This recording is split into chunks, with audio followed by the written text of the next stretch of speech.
नाही साक्षी, माझा तुझ्याशी आधी संबंध नव्हता, यानंतरही नाही.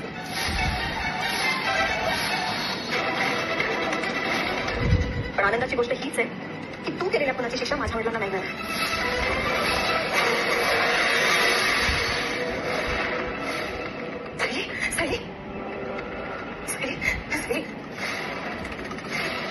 तुझं मन खूप मोठं आहे ना, मी तुला छळायला नको होतं, माझं चुकलं, मला माफ कर.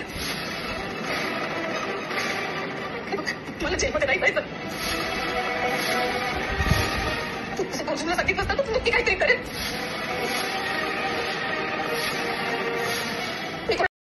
नमस्कार. मालिकेचा आजचा भाग खूप जबरदस्त असा आहे. सायली सर्वांचं मन जिंकत आहे, सर्वांच्या मनामध्ये जे काही सुरू आहे, कारण प्रियाच्या या सगळ्या गोष्टींमुळे घरातील सगळे डिस्टर्ब झालेले आहेत, सगळ्यांना त्रास होत आहे आणि या सगळ्यांना समजून सायली सांगत आहे, त्यांना सगळ्यांना मायेने प्रेमाने जवळ घेत आहे आणि त्यांच्याशी बोलत आहे. तर सगळ्यांना जेवायला घेऊन सायली डायनिंग टेबलवरती आलेली असते, सगळ्यांना सांगत असते की प्रियाच्या या सगळ्या गोष्टींमुळे त्रास होत आहे, मला माहिती आहे, परंतु आपल्या सगळ्यांना आता काळजी घेणं गरजेचं आहे आणि अन्नावरती राग काढायचा नाही, हे तुमच्याकडूनच मी शिकलेले आहे, असं सायली यावर सांगत असते. त्याचबरोबर पूर्णाजीच्या जवळ जाते आणि पूर्णाजीला इकडे प्रेमाने घास भरवते. पूर्णाजीला म्हणू लागते की पूर्णाजी प्लीज, असं म्हणत तिने पूर्णाजीला घास भरवलेला आहे. त्याचबरोबर कल्पनाला सुद्धा तिने जेवायला आणलेला आहे. अर्जुन हे सगळं वरून पाहत असतो आणि त्याचबरोबर अर्जुनला सुद्धा खूप छान वाटत असतं. फायनली घरातलं वातावरण पुन्हा ठीक होत आहे. त्याचबरोबर आता अर्जुन आणि सायली बोलत असतात. सायली अर्जुनला म्हणत असते की त्या प्रियाने पुरावे मिटवले म्हणून तिला फक्त 7 वर्षांची शिक्षा झालेली आहे. मला ना खरं असं वाटतं की तिला ना 14 वर्षांची चांगली शिक्षा व्हायला हवी होती. तेव्हा मात्र इकडे पाहायला मिळतं की अश्विन तिथे आलेला असतो आणि अश्विनला मात्र या गोष्टींचा खूप राग आलेला असतो. तो म्हणत असतो बरोबर आहे, 14 वर्षांची कशाला, तन्वीला ना तर फाशीच व्हायला पाहिजे, कारण तिने एवढा मोठा गुन्हा केलाय ना. दादा तू केलंस हे सगळं, तू माझ्या बायकोला जेलमध्ये पाठवले, तू तन्वीला जेलमध्ये पाठवले हिच्या सांगण्यावरून, हिने सांगितलं म्हणून हे सगळं केलंय. आता अश्विनचा मूर्खपणा काय झाला तुम्हाला माहितीये का प्रेक्षकांनो? अश्विनने फक्त निकाल लागल्यानंतर तन्वीला 7 वर्षाची शिक्षा झालीये एवढंच ऐकलेलं आहे, बाकीच्या गोष्टी अश्विनने ऐकलेल्याच नाहीये, म्हणून तो तंतनात आलेला आहे. आणि अर्जुन म्हणतो तुला माहितीये का काय झालेलं आहे? आता अश्विनने घरी येऊन तमाशा करायला सुरुवात केलेली आहे. या सगळ्यामध्ये अश्विनची आता कशी समजूत घातली जाणार आहे, त्याच्यासमोर सत्य कसं येणार आहे, हे आपल्याला पुढे पाहायला मिळणार आहे.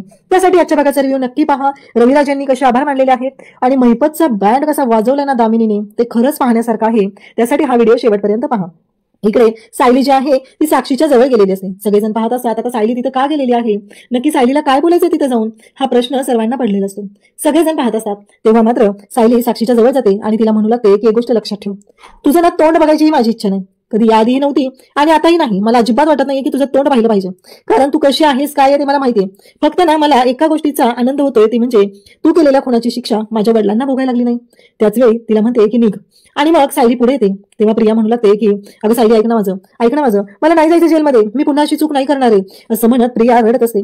सायली अर्जुनकडे पाहते, त्याचबरोबर मधुभाऊंकडे पाहते. अर्जुन तिला खुनवून सांगतो की नाही सायली, आता तिला माफ करायचं नाही, हिनं ज्या चुका केलेल्या आहेत ना त्या एवढ्या मोठ्या आहेत की तिला त्यासाठी माफ करायचं नाही, असं अर्जुनने सांगितलेलं असतं.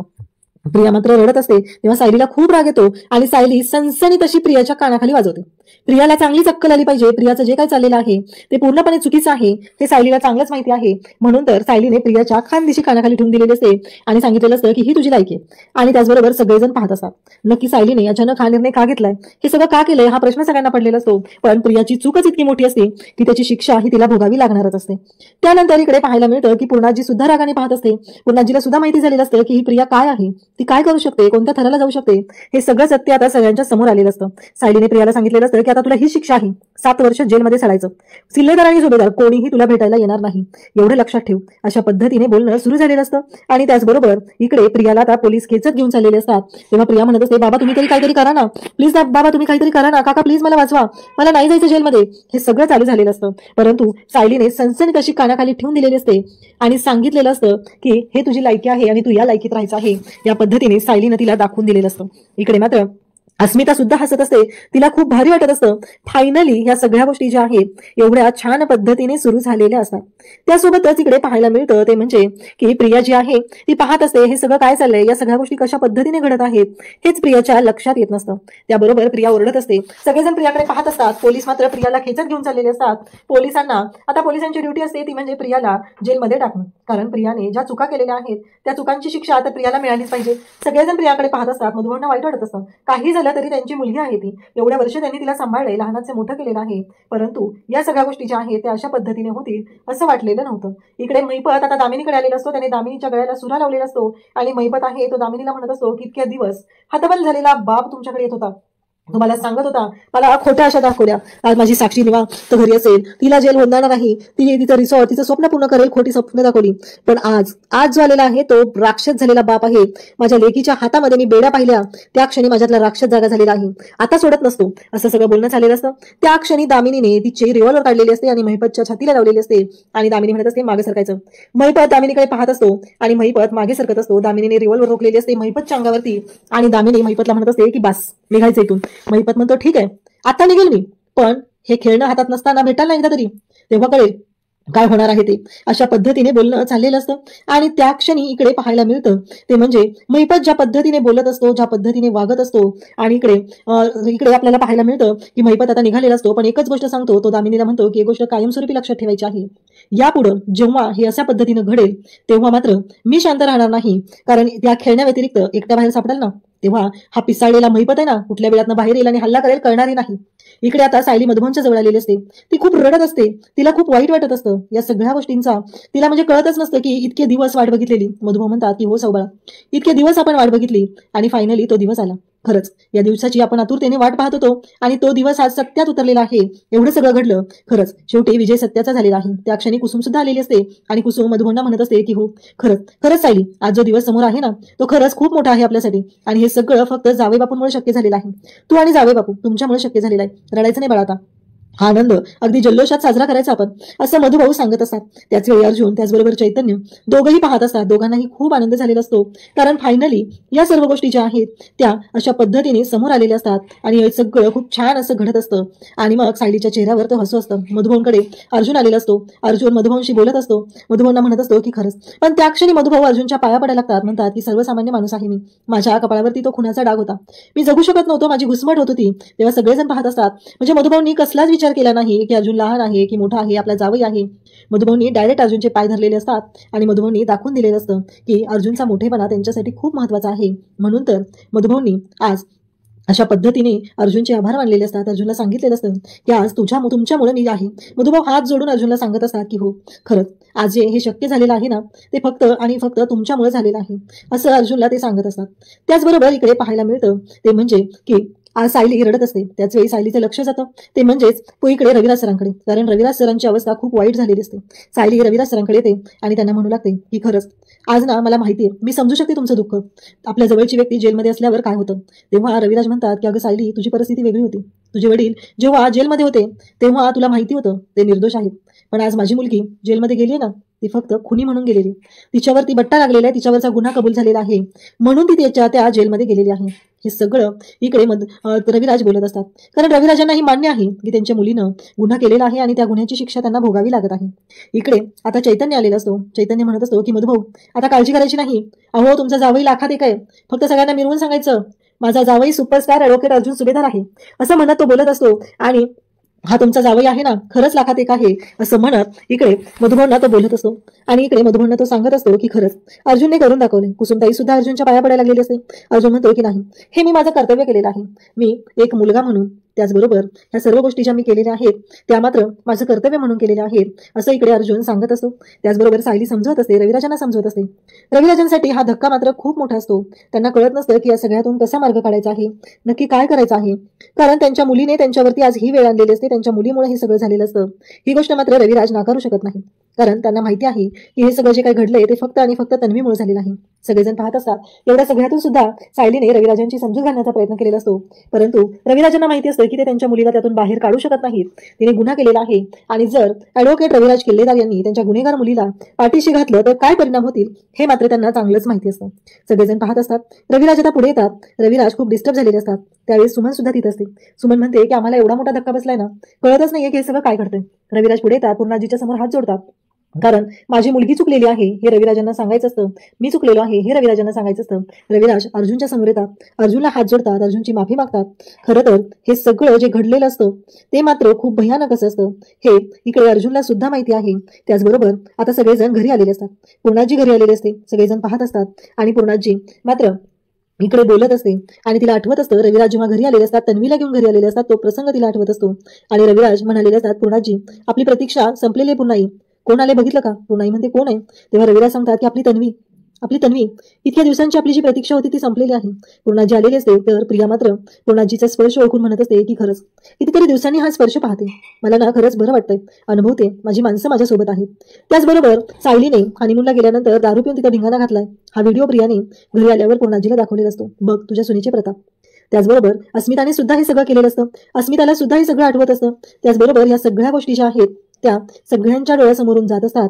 परंतु इकडे कल्पना आणि पूर्णाजीला आठवत असतं की ती म्हणालेली असते प्रिया की मी करते हे सगळं, मला आवडेल, हे घे पाणी पूर्णाजी तुझ्यासाठी. एवढ्या प्रेमानं ती करायची म्हणजे हे सगळं वागणं नाटकी होतं. इतके दिवस आपल्याला जे वाटायचं ते मात्र खूप भयानक होतं असं सगळ्यांच्याच लक्षात आलेलं असतं. सगळेजण मात्र पाहत असतात. सगळ्यांसाठी हा मोठा धक्का असतो, कारण काहीही झालं तरीही या सगळ्या गोष्टी अशा पद्धतीने घडतील असं स्वप्नातही कुणाला वाटलेलं नव्हतं. प्रिया अशी वागेल या गोष्टीवर कोणाचा विश्वासच नव्हता. पूर्णाजीला आठवत असतं, प्रतापला आठवत असतं, कल्पनाला आठवतं जेव्हा प्रियाला लग्न करून घरात आणलेलं होतं तेव्हा सायली म्हणालेली असते, अर्जुन म्हणालेलं असतो की ही चूक केली. तेव्हा कल्पना म्हणालेली असते मी काय चूक केली आहे, मी काय बरोबर आहे हे माझी मी बघून घेईल, तुम्ही मला कोणी सांगायची गरज नाहीये, माझी सून तुमच्यामुळे ताटकळते, तिला गृहप्रवेश करायचा आहे, चला बाजूला व्हा असं म्हणत तिने बोललेली असते. तो प्रसंग तिच्या डोळ्यासमोर असतो, कारण काहीही झालं तरीही आज सायली आणि अर्जुनचं म्हणणं पटलेलं असतं की प्रिया ही खोटारडी आहे. लग्नानंतर सुद्धा प्रिया इकडे कल्पनाच्या रूममध्ये आलेली असते की आई आता घरातली सगळी जबाबदारी मी घेणार आहे एवढं म्हणत असते, पण कधी जबाबदारी घ्यायचा मात्र प्रश्नच आलेला नसतो. तिने कधी जबाबदारीच घेतलेली नसते.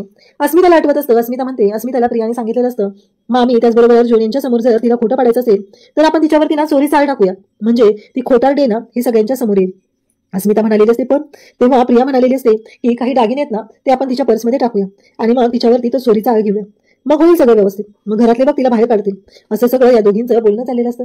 आणि तेव्हा मात्र अस्मिता आहे ती म्हणत असते, पण अगं हे सगळं तेव्हा प्रियाने हे सगळं ऍडजस्ट केलेलं असतं, मॅनेज केलेलं असतं. अस्मिताने तिला मदत केलेली असते चोरीचे दागिने मिळवण्यामध्ये. या सगळ्या गोष्टी त्यांनी केलेल्या असतात. पूर्णाजी त्याचबरोबर घरातील प्रत्येकाला या सगळ्या गोष्टींचा त्रास होत असतो. खरं तर विमल घरी असते, विमलने पण हे सगळं टीव्हीवरती पाहिलेलं असतं.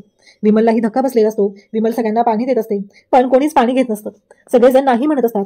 सगळ्यांच्या डोळ्यासमोर एकच चित्र असतं, ते म्हणजे प्रियाने केलेली चूक. आणि त्यानंतर पुढे येतं ते म्हणजे कोर्टाने तिला 7 वर्षाची शिक्षा सुनावलेली असते. का तर तिने जो गुन्हा केलेला असतो तो इतका भयानक असतो, कारण खून केलेल्या व्यक्तीला साथ दिलेली आहे आणि पुरावे मिटवलेले आहेत असा गुन्हा तिने केलेला असतो. त्याचबरोबर इकडे पाहायला मिळतं ते म्हणजे सायली अर्जुन सगळेजण तिथे बोलत असतात.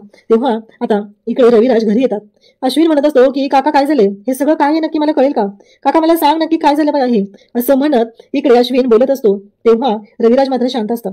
अश्विन म्हणतो की प्रतिमातेची तब्येत ठीक नव्हती म्हणून मी प्रतिमातेच्या जवळ बसून होतो, कारण जेव्हा आम्ही टीव्हीला लावलं पाहायला लागलो तेव्हा फक्त माझ्या कानावर एवढंच पडलं, ते म्हणजे तन्वीला 7 वर्षाची शिक्षा झाली.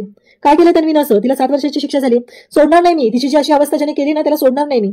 आता रविराजने तोंड उघडून बोललं पाहिजे, पण रविराज मात्र अजिबात बोलत नाही. तो मुख घेऊन गप्पच असतो. तो फक्त एवढंच विचारतो प्रतिमा कुठे, ती कशी. तेव्हा अश्विन सांगतो की प्रतिमा त्या झोपली आणि ती बरी आहे आता. तेव्हा मात्र इकडे आता अश्विन म्हणतो की मी आता सोडणार नाही, मी आताच्या आता तन्वीला भेटायला जाणार आहे. नागराज म्हणत असतो की नाही रे, आता नाही भेटू शकत, असं सगळं बोलणं चाललेलं असतं. परंतु इकडे अश्विन ऐकत नाही, तो तसाच धावत निघालेला असतो. इकडे पूर्णाजी मात्र आता बोलत असतात आणि त्याच वेळी तिने सांजेची वेळ आहे. विमल म्हणते मी देवापुढे दिवा लावते आणि सायलीला म्हणू लागते की सायली ताई तुम्हीच काहीतरी करा.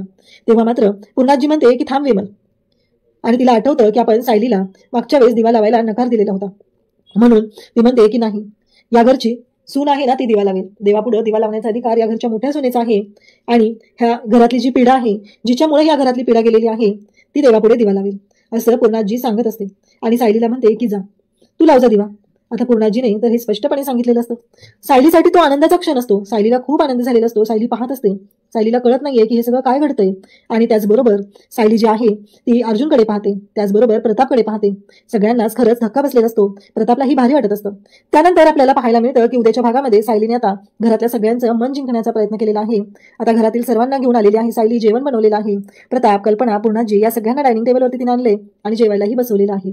त्याचबरोबर सायली सर्वांना जेवायला बसवते आणि त्यांना सांगू लागते की अन्नाचा अपमान नाही करायचा. मान्य, प्रियामुळे आपल्या सर्वांना हा त्रास झालेला आहे, आपल्या घरातलं वातावरण बिघडलेलं आहे, पण असं नाही, या सगळ्यातून बाहेर पडणंही तेवढंच गरजेचं आहे असं सायली सांगत असते. आणि त्यासोबतच सायली मात्र इकडे हे सर्व करते हे पाहून अर्जुनला मात्र बरं वाटत असतं. अर्जुन मात्र पाहत असतो. अर्जुनलाही माहिती आहे की या गोष्टी ज्या घडत आहेत त्या वाटतात तेवढ्या सोप्या नाहीत. मग सायली पूर्णाजीच्या जवळ येते आणि पूर्णाजीला म्हणू लागते की पूर्णाजी हे घ्या.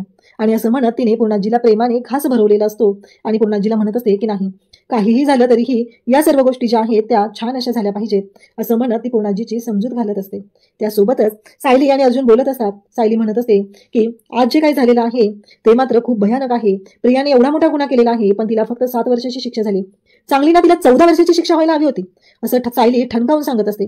तेव्हा मात्र अश्विन आहे तो तिथे येतो आणि तो ऐकतो. बरोबर आहे दादा, हे सगळं बरोबर आहे, कारण तुझ्या बायकोचं ऐकून तू हे सगळं केलेस ना. नाही, मी तर म्हणतो 14 वर्षाची कशाला, तन्वीला ना चांगली फाशीच व्हायला पाहिजे होती, म्हणजे बरं झालं असतं असं अश्विन बोलत असतो. तेव्हा मात्र इकडे अर्जुन त्याला समजवण्याचा प्रयत्न करत असतो.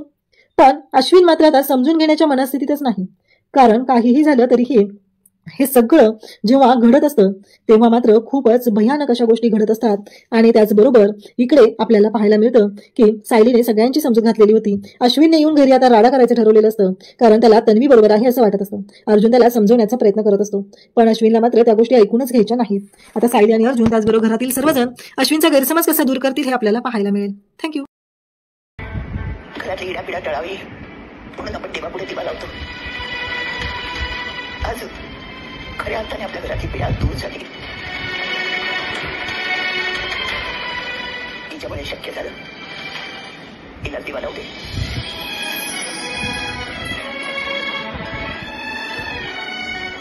तसाही हा अधिकार घरातल्या मोठ्या सुनेचा असतो.